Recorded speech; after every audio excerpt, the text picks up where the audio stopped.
everyone, it's Nina. Thanks for joining me today. I'm super excited to be guesting with Studio Katia, and I'm going to be sharing a card featuring this Mary Poinsettia stamp and die set, which is so beautiful. So I'm going to be using the poinsettias and creating a beautiful corner arrangement, and I'm going to color these in with some Copic markers. First, I need to stamp these down onto some paper. So I'm using some Canson Bristol smooth cardstock. This is a really great paper for working with markers. I have loved using it. So I'm stamping down the poinsettias with some Simon Says Stamp Intense Black ink because this is a Copic safe coloring ink. I want to be able to mask off the flowers so I can stamp some of the other supporting elements from that Mary Poinsettia set. So I took some sticky notes and layered those over top of the flowers, stamped the flowers back down, and I'm going to remove the masks and cut those flowers out. Now I didn't show you how I cut the masks out because it was pretty simple, and I'm just going to attach those down onto my flowers. I'm bringing in some of those supporting elements now, and I'm going to use just some clear blocks to hold the stamps down as I stamp them in my MISTI. I'm not going to use the MISTI tool to actually stamp them. But I really like the platform that the MISTI has, so a lot of times when I'm doing some individual stamping like this, I'll end up sticking it in my MISTI anyway, just to help make sure I have a nice base to stamp down onto. Again, I'm using that intense black ink to stamp those images down. Once I've got the images stamped, then I can go ahead and remove the mask. You can see how we've got this great arrangement of images that's creating a beautiful little scene for our flowers.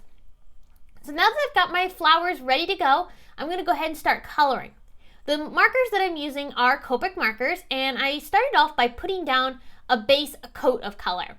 The base coat of color that I used was R32, and I'm bringing in R14 as a shading color for the second layer. Now what I'm doing is I'm making sure to do some flicking motions to color these in. And the other thing that I'm doing is I'm working with the frontmost petals first, and I'll work towards the back. I don't want to work with everything all at once because I don't want to oversaturate the images. Because I'm going to be doing a lot of shading, I want to make sure that I allow those colors some time to dry before I move on to colors that are underneath. For the next two layers that you see here, I used R27 and R59, and I'm going back in with those R27 and R14 colors to go back over top of that shading and blend everything out. After I blended everything out, I did go back in with my darkest color, R59, and I went over those darkest areas one more time just to deepen those up because the lighter colors do have a tendency to eat into that darker color.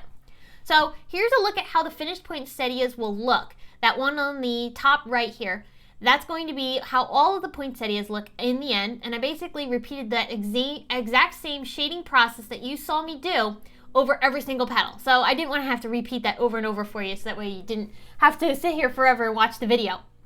I also used some greens for the leaves. I used G21 and G05 for the two base layers of each of the leaves. And then for each of those shading on top of those leaves, I used G19 and G29 over the G05, and then G24 and G28 over top of the G21. And that creates a nice variation in leaves. I didn't want the leaves to be exactly the same colors, so by changing up the shades a little bit, it gives the scene and the whole entire floral arrangement some interest. I also colored in the berries using some R81, R85, and RV69. Now you'll notice that little area where it looks a little yellowish. That was because I accidentally colored the berries with a yellow color, and I tried to fix it by blending out the color with my colorless blender, and it totally didn't work. I ended up having this big splotchy mess. So what I ended up doing was coloring over top of those berries with those same colors that I was using for all the other berries, and I'm going to go around the outline of the berries, so the white edge that will be showing after I've cut this out. I'm going to go over that with a white gel pen, and that'll hide that completely. As you can see here, you can never tell that I had that halo of color surrounding those berries.